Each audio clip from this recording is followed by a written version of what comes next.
High School 33 friends, Mrs. Heisinger back again. It is Monday, April 6th. It is starting our 4th week of our learning at home, which is kind of crazy. Still really miss you guys. I hope that you guys are all staying healthy and well and being helpful at home. I know things are probably kind of hectic and crazy for everybody, and hopefully you can find some time to get a little schoolwork done. I know it's kind of hard with everything that's going on. I am sitting outside today. I don't know if you can hear the birds, but the sun is shining, so I'm taking advantage of it. I didn't like all the clouds and rain we've had the last couple weeks. It's a little chilly, but that's okay. I'll take it. So I have a story for you today. It's called A Sick Day for Amos McGee. It was written by Philip Stead and illustrated by Aaron Stead, and it won a Caldecott Medal. It's a really great story. Amos is a zookeeper, and these are all his zoo animal friends. So we're going to see what happens when Amos gets sick. Sorry, my dog's running around like a crazy outside. I picked this story because being at the zoo reminds me of springtime, because it's nice. We can't go there now, but this will be a nice little trip for us to take in our brains.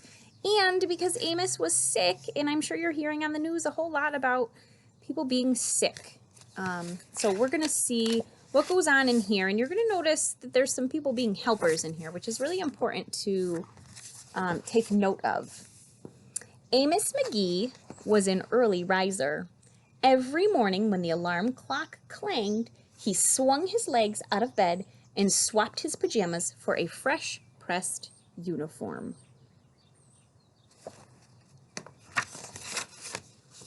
He would wind his watch and set a pot of water to boil, saying to the sugar bowl, "A spoonful for my oatmeal, please, and 2 for my teacup." Belly full and ready for the workday, he'd amble out the door. He'd amble out the door. What do you think that might mean? He'd walk out the door. There goes my dog again. Every day, Amos waited for the number 5 bus. "Next stop, City Zoo," the bus driver would call. "6 a.m., right on time," he'd reply. Amos had a lot to do at the zoo, but he always made time to visit his good friends.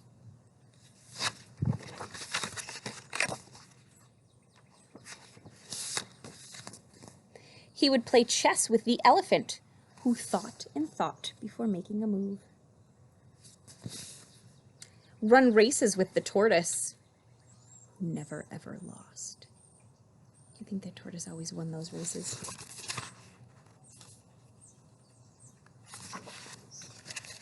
Sit quietly with the penguin, who was very shy.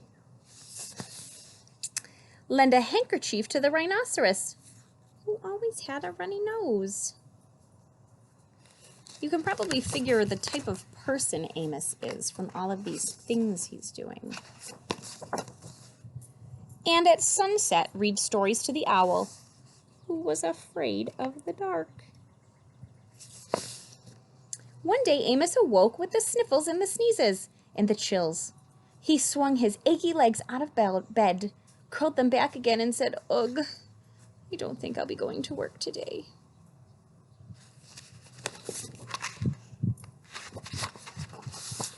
Meanwhile, at the zoo, the animals waited for their friend.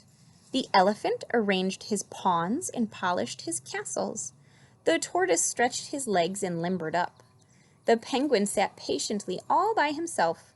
The rhinoceros worried that his allergies were worsening. The owl perched atop a tall stack of storybooks, scratching his head with concern. "Where is Amos?" the animals wondered.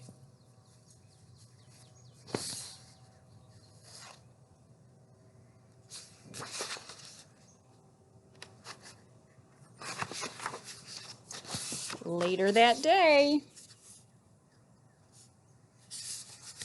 What does it look like they're doing? They are leaving the zoo. That is not allowed. What are they doing here? See if you can see. Looks like they're waiting for the bus, right? There's that bus symbol. Oh boy. Now, what are they doing?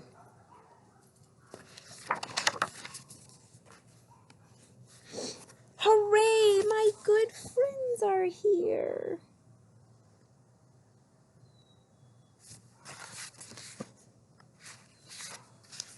The elephant played a game of chess. Amos thought and thought before making a move. I'm too tired to run races today, said Amos to the tortoise. Let's play hide and seek instead. The tortoise hid inside his shell. Amos hid beneath the covers.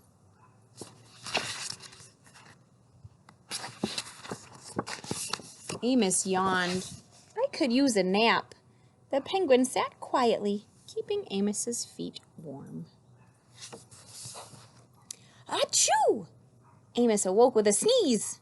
The rhinoceros was ready with a handkerchief. Handkerchief is like a tissue, but you don't throw it away. It's made out of cloth, so you can use it over and over. I know it sounds kind of gross. I'm beginning to feel much better, thank you, said Amos to his friends. He swung his legs out of bed. Perhaps we'll share a pot of tea.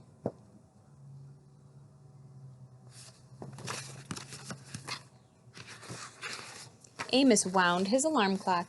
It's getting late, he said. After all, we have a morning bus to catch. So Amos said goodnight to the elephant, and goodnight to the tortoise, and goodnight to the penguin, and goodnight to the rhinoceros, and goodnight to the owl, who, knowing that Amos was afraid of the dark, read a story aloud before turning out the light.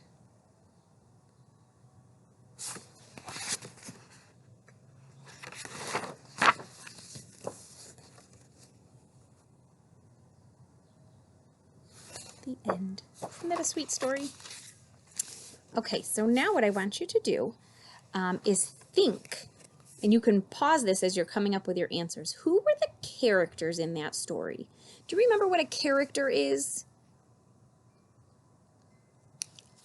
It is a person, or it could be an animal if an animal is talking that's in the story. So think about those characters, and you can rewind back if you don't remember. What is the setting of this story? Do you remember what the setting is? Setting is where the story is happening, and stories can happen in a couple different places sometimes. This one had 2 places it was happening. So you can rewind back if you don't remember that.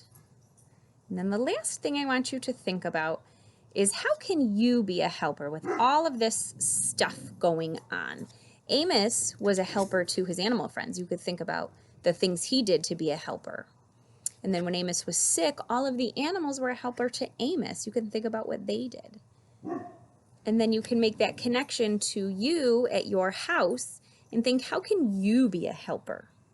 If you have brothers or sisters or cousins that are living with you, can you do something to help them throughout the day?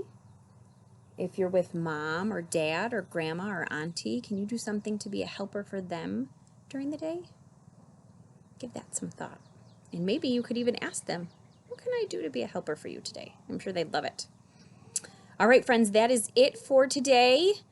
I will hopefully talk to you guys soon. Take care.